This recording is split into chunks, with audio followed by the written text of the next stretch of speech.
forest department जोटा कि हमर बड़गणा जो दारू डिपो गोटे मौजा अछि गोविंदपुर पूजा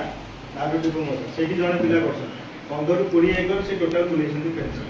पूरा दिन मत करछि हां ये सर्विस रे सार बहुत तक कहले हमर कोंडा मते किछ कहले हमर यूटी राष्ट्रीय हॉस्पिटल सेंटर में बहुत किछ कहले मु आपण केजन केमिकल माने रासायनिक सार रे केजन चाष करू प्राय समस्त केते बिना सार रे चाष करू बिना सार होउनी किंतु एबे आस्ते आस्ते आपण भी परिवर्तन स्टार्ट हो नहीं मु करूची मु भी करिची से जो दिया जाइले ताकू देखै फील्ड देखै जी मु जति परिमाण सार दउची ता वर्ष कमेची माने एक्स्ट्रा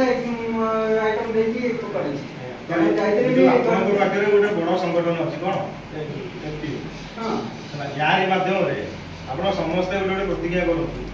गोटे मानव बिल अधिक गोटे मानव बिल जैविक चाष करू बा प्राकृतिक चाष करू किछि सार पकेइदेनी तापे रोग पोक हेले मध्य आपण जो हमर नॉर्मल गोबर गोमूत्र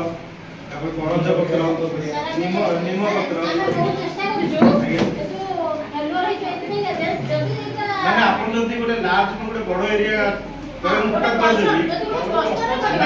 माने कष्टटा धीरे धीरे करो जदी आपण कहले हम बड़ एरिया कर देबी सपोज मु ऑर्गेनिक करछि मो कोरबेला जदी से रासायनिक सार कोइ ता पानी ता मु ने देहा सेटा मु सेटा कहू आपण जदी गोटे बड़ एरिया करबे केते जो तो जो प्याज रे आपण ऑप्शन 5-7 जन चासी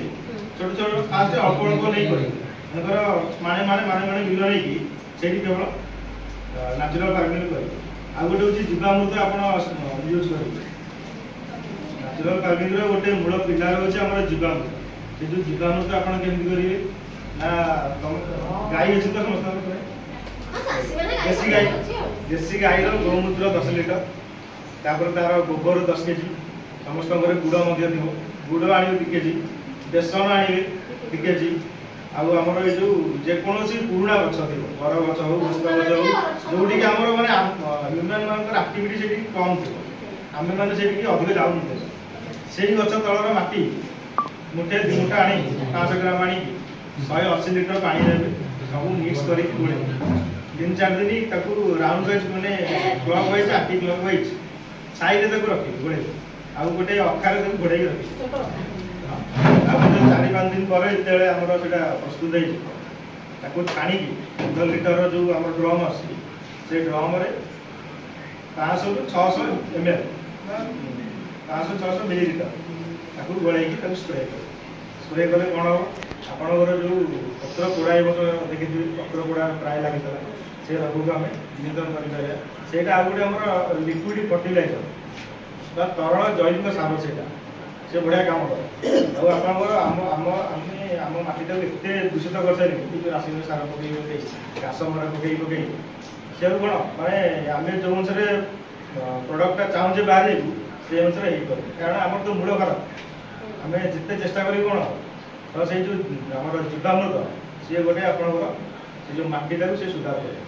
माटी रे जिया अंश बढ़े एतो तो जिया माने स्वप्न हेला कि स्वप्न